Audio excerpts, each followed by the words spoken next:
ব্যক্তি নয়, পরিবারই উন্নয়নের মূল একক। এই দর্শনকে সামনে রেখে দেশে প্রথমবারের মতো চালু হতে যাচ্ছে ফ্যামিলি কার্ড।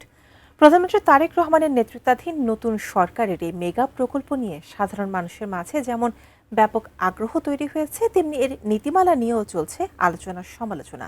এদিকে ফ্যামিলি কার্ড পাইলটিং বাস্তবায়ন গাইডলাইনে উচ্চবিত্ত সম্পদশালীদের পাশাপাশি নির্দিষ্ট কিছু শ্রেণীর মানুষকে এই সুবিধা থেকে বাইরে রাখা হয়েছে। কারা পাচ্ছেন এই কার্ড আর কাদের কপালে জুটছে না এই সরকারি সহায়তা, এ নিয়ে বিস্তারিত জানাচ্ছেন তৌফিকুল ইসলাম আশিক। আগামী 10 মার্চ থেকে বাংলাদেশের সামাজিক নিরাপত্তা খাতের ইতিহাসে যুক্ত হতে যাচ্ছে নতুন এক অধ্যায়। এদিন প্রধানমন্ত্রী তারেক রহমান একযোগে 14টি উপজেলায় পরীক্ষামূলকভাবে ফ্যামিলি কার্ড বিতরণ কার্যক্রম উদ্বোধন করবেন। ফ্যামিলি কার্ডের নীতিমালায় 7টি বিশেষ শ্রেণীকে অগ্রাধিকার দেওয়া হয়েছে। ভূমিহীন, গৃহহীন এবং প্রতিবন্ধী সদস্য থাকা পরিবারগুলো সবার আগে এই কার্ড পাবেন। এছাড়া হিজড়া, বেদে ও ক্ষুদ্র নৃগোষ্ঠীর মতো অনগ্রসর সম্প্রদায় এবং যাদের জমির পরিমাণ 0.5 একরের কম, তারাও এই সুবিধার আওতায় আসবেন। প্রাথমিকভাবে 14টি উপজেলার 6,500 পরিবারকে দেওয়া হবে এই কার্ড, যেখানে প্রতিটি পরিবার প্রতি মাসে সরাসরি নগদ 2,500 টাকা করে পাবেন। তবে সরকারের লক্ষ্য আরও বড়, পর্যায়ক্রমে 2 কোটি দরিদ্র পরিবারকে এই সনদের আওতায় নিয়ে আসা।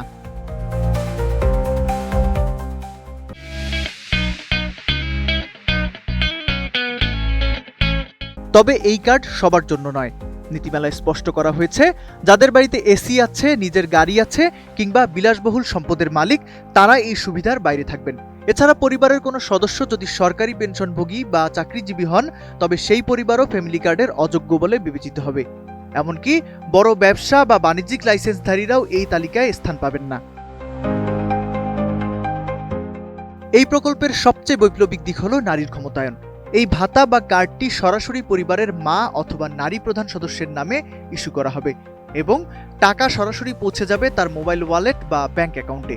এর ফলে টিসিবি পণ্য, শিক্ষা উপবৃত্তি কিংবা কৃষি ভর্তুকি সবই এখন এই একটিমাত্র স্মার্ট কার্ডের অধীনে চলে আসবে। পাইলট প্রকল্পের আওতায় বেছে নেওয়া হয়েছে দেশের 13টি বৈচিত্র্যময় অঞ্চল। ঢাকার করাইলবস্তি থেকে শুরু করে পার্বত্য লামা, হাওর এলাকা, দিরাই কিংবা সীমান্তবর্তী ঠাকুরগাঁও সদর। ভৌগোলিক চ্যালেঞ্জ ও দারিদ্র্যের ঘনত্ব বিবেচনায় এই এলাকাগুলো নির্বাচন করা হয়েছে। তবে বিশেষজ্ঞরা বলছেন, টাকা ছাপিয়ে এই কর্মসূচি বাস্তবায়ন করলে মূল্যস্ফীতি বেড়ে যেতে পারে। যদিও অর্থ বিভাগ জানিয়েছে, বাজেটের অপ্রত্যাশিত খাত এবং 4,000 কোটি টাকার থোক বরাদ্দ থেকে এই খরচ মেটানো হবে, তাই অর্থের কোনো সংকট হবে না। ফ্যামিলি কার্ডের জন্য প্রকৃত অভাবীদের শনাক্ত করতে সর্বোচ্চ স্বচ্ছতা নিশ্চিত করার নির্দেশ দেওয়া হয়েছে।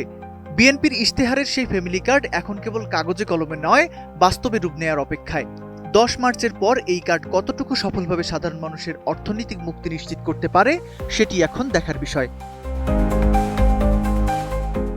তৌফিকুল ইসলাম আশিক, এটিএন নিউজ।